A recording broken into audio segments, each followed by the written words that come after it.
नमस्ते, मेरा नाम प्रियापुरी है। मैं कक्षा 7 की विद्यार्थी हूँ। मेरे विद्यालय का नाम पूर्व माध्यमिक विद्यालय होशियार बलरामपुर है। मैं आज आप सबको वीर अब्दुल हमीद की कहानी सुनाने जा रही हूँ। मेरे वतन में हिंदू, मुस्लिम और सिख ईसाई कितने हैं यह तो मुझे नहीं पता, पर यह जरूर पता है कि मेरे देश में 80 करोड़ हिंदुस्तानी बसते हैं और उन्हीं में से एक की मैं कहानी सुनाने जा रही हूँ। इनका नाम अब्दुल हमीद था।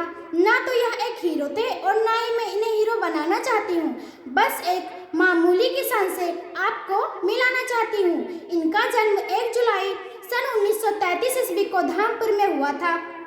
बचपन से इन्हें वीर सिपाही बनने की बहुत इच्छा थी।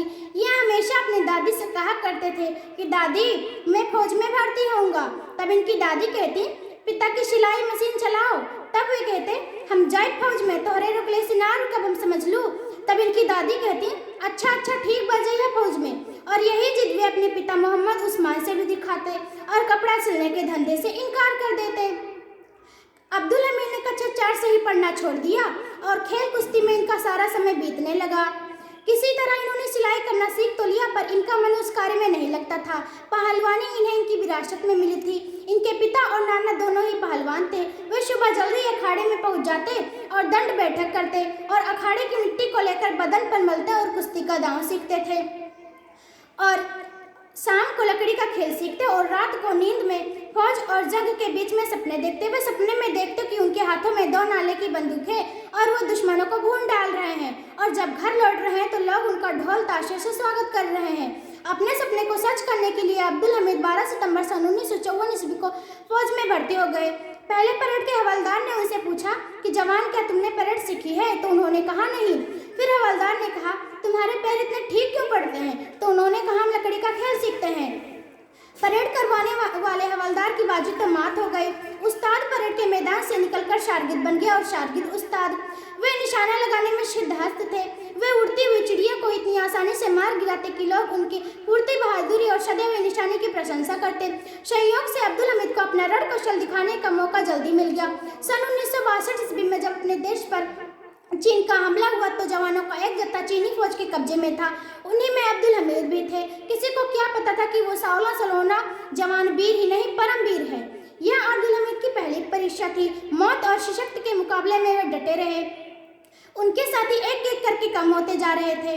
उनके शरीर से खून के फव्वारे छूट रहे थे, लेकिन उनके मन पर तनिक भी कमजोरी नहीं आई। वे तनिक भी विचलित नहीं हुए। उन्हें उस समय देश के अतिरिक्त और कुछ नहीं ध्यान आ रहा था। उनकी मशीन गन आगे उगल रही थी। धीरे धीरे करके उसके सारे गोले खत्म हो गए। अब अब्दुल हमीद क्या करते?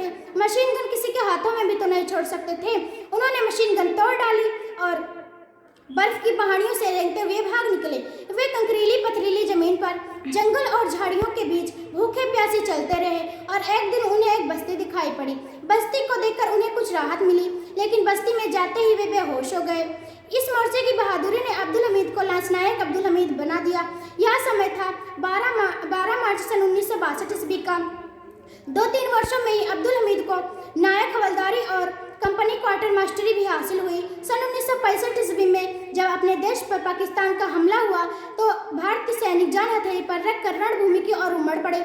साथ ही यह सिद्ध कर दिया कि सबसे पहले देश से 10 सितंबर सन 1965 ईस्वी में कसूर क्षेत्र में घमासान युद्ध छिड़ गया।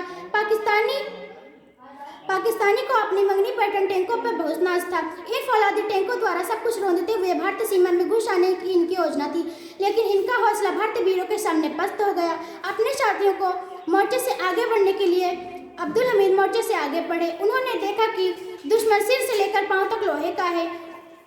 उनकी एंटी टैंक बंदूक आगे उगल रही है। अब्दुल हमीद का निशाना तो अचूक था ही। लोहे का एक देखते गिरा, दूसरा गिरा और तीसरा गिरा। अब्दुल हमीद ने जोर से नारा लगाया, आगे बढ़ो। क्षण भर में ही तीनों टैंक बर्बाद हो गए। पाकिस्तानी हमलावरों को मुंह की खानी पड़ी। उस समय अब्दुल हमीद में ना जाने कैसी अद्भुत शक्ति आ गई थी कि वे प्राण हथेली पर रखकर आक्रमण करते जा रहे थे। इसी बीच उनके सिर से कोई चीज टकराई। चारों तरफ अंधेरा ही अंधेरा जैसे छाने लगा और उसके बाद में इन्होंने फिर कहना चाहा, आगे बढ़ो, लेकिन उनके मुंह से यह शब्द नहीं निकल सके। फिर उन्होंने एक ऐसा शब्द कहा जिसे ओठों की हिलाने की जरूरत ही नहीं थी, अल्लाह। यह शब्द रणभूमि रणभूमि में इतनी तेज गुजा कि रणभूमि की सारी आवाजें दब गईं। चारों तरफ सन्नाटा ही सन्नाटा छा गया और इसी दिन 10 सितंबर सन 1965 ईस्वी में इनकी मृत्यु हो गई। इन्होंने अपने बेटों और बेटी को सौगात न भेजी, पर गाजीपुर को एक ऐसी कीमती सौगात भेजी परमवीर चक्र के रूप में, जो इन्हें मरणोपरांत में प्रदान किया गया था।